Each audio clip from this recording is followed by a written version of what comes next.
welcome back to Dubsy Bricks for another episode of Building Gotham City in Lego, and we're talking trains this week. And really pleased with the train line, how we've got it set up last week, coming all the way around, going around the flat iron, and then leading off to the raised platform.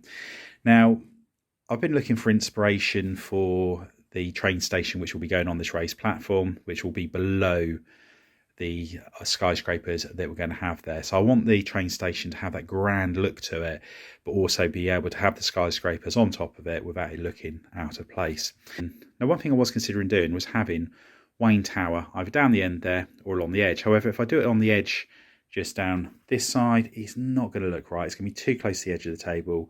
And again, I just don't think it's going to look that good. With it being on the back there, it could, again, I'm not sure what I would do behind it. Obviously got the shelf there, which I don't really want to move. What I'm considering doing is having a second train line. And this has been inspired by the scenes that you see in Batman Begins, where you've got two train lines on top of each other. So the main train that goes into Wayne Tower is a lot higher up. Having the train line coming along this section here, going around here, but instead of venturing off here, it's going to go back round the centre here, or go down the centre. So the second train line will be up high and then go along, and I'm going to put Wayne Tower in the centre of the table. The train line will then go out the back of Wayne Tower and then go back around and join up there. So just be a big oval loop going around that section. If further down the line I have a bigger Lego room and extend the city size, for example, we can just do different things down that far end. Now, unfortunately, the only spare train track I have presently are these sections just here. So what I'm going to do, I'm going to steal a load of train track from the back part just there, and I'm going to mock up some of these sections just here, but twice as high, and build it around the flat iron just to see how it looks. So I'm going to build it probably from about this part here, so you've got twice the height going all the way around, and then the first section just going around the back of the flat iron there. So let's get the parts out, dismantle the train track over the back there, and see what it looks like. Here we have the double raised train line, and I'm really liking the look of this, how it's coming on now. It certainly feels like Gotham City to me. And I was originally concerned about the fact that the train line up here is going to sort of like block the view of the buildings there, but that's pretty much what you would expect to see in Gotham City. It is all dark and enclosed. And a section around here, I think this is going to be the main shot that you're going to appreciate in the city, is when this train's going towards the Wayne Tower, which will be in the centre, a big imposing building down there. One thing I am looking to do is raise this building up even further. And the reason for this is I want to have it so there's going to be a road coming along here under the train track. But I thought, what's going to be at the end of the train track? And also car parking around the city. You're going to need car park somewhere. So I thought if I raise this up by a few bricks, then I could put another underground car park. And I've put the police car there just to give you an idea of size. It's only going to need to come up probably by about 4 more bricks. Now, the police car will be on a snot road, which is going to be 1 brick high.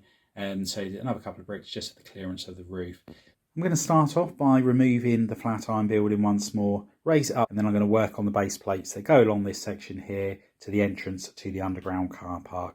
So let's take that away and let's get started on that part. And here we have the stilts on the bottom of the flat iron, and as you can see, they're considerably taller now than they were previously. And I've removed the entire section just here and for extra support around the edges.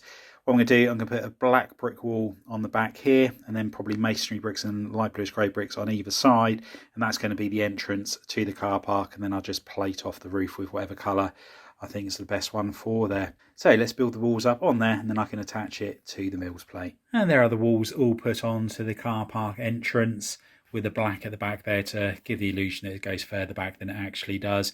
Now that's all done, I can add the Mills plate onto the back of this and place this back on the city and see how it's looking. And there is the flat iron now raised up by those 5 bricks, and really liking how this is looking. It does block a lot of the view of the city from this particular corner, from this view. However, it's not going to be a problem, as once you've got the skyscrapers up on there as well, you're going to be able to see those poking out the top. And the main view is, as I mentioned earlier, is going to be looking down this section just here. But I do want to get a lot of height into this city as well, which I think is going to look really good. What I'm going to do now, peel these 2 base plates off just here and work on doing the fascia to go on the side of that part there, but also get the roads all ready, or the pavements ready for the roads to go in.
the fascia that's going to be going at the bottom of the Flatiron building. This is going to be the entrance to the car park. I've just put a doorway on here, however, there's not going to be anything the other side.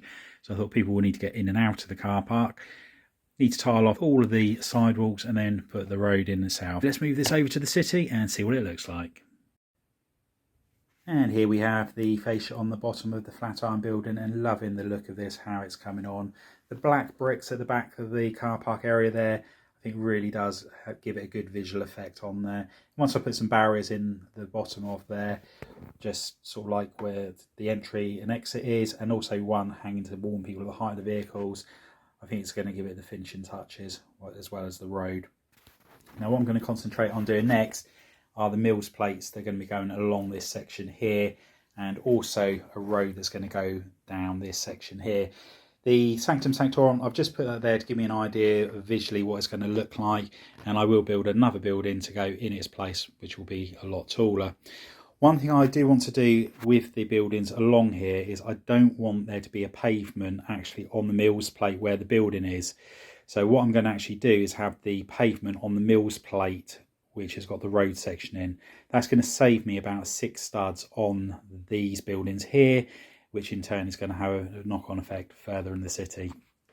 So what I'm going to do, I'm going to peel that Mills plate off, replace it by two 32 by 32, so there'll be an overhang here which we can put part of the road on, and the other half of the road will be on this Mills plate. So this might be a thinner building just going there, but I think that will look right. So anyway, let's get the base plates out, get the Mills plates all laid out, and see how much we can get of it done. And there is a GCPD on its new Mills plate, and I was fortunate enough to find a 16 by 32 base plate from the Assembly Square set, so it meant I haven't had to have one that's overhanging, which is good. So it means when I do this road section here, it'll be on a Mills plate all by itself.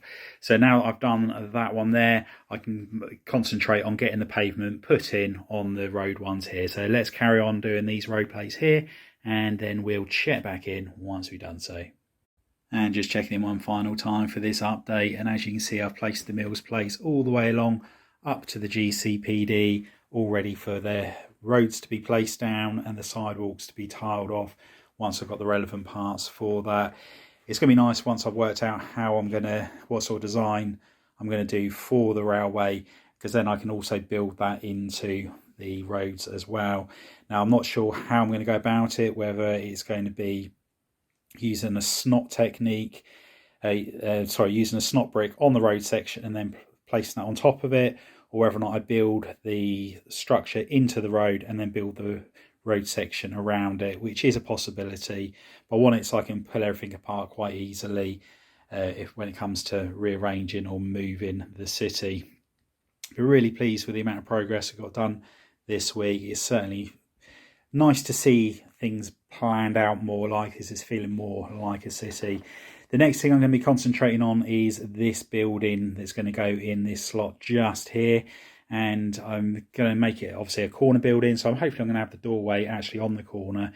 And the good thing as well is, because I've got the pavement on the actual road sections here, it means the entire base plate can be a building, which is good, because it's going to be I can make it quite a nice sized one there. If I do take it back as far as the Sanctum is at the moment, I could sort of like possibly do a restaurant down the bottom there and have tables and chairs outside, which again is another option of what we could possibly do on there. And it's really nice seeing the visual changes in the city. I mean, if you look at this picture here of what it was like at the beginning of the update to what it's like now, as you can see, it's quite a big change there with that. And especially the car parking area down here, really happy with how that's come out. Anyway, that's all we've got time for. Hope you've enjoyed the update. If you have, please give us a big thumbs up. If you haven't already done so, please consider subscribing to the channel and hit that notification bell so you don't miss any future content on the channel. And please share it with your family and friends. Anyway, thanks for watching. Bye. See you next time. Bye for now.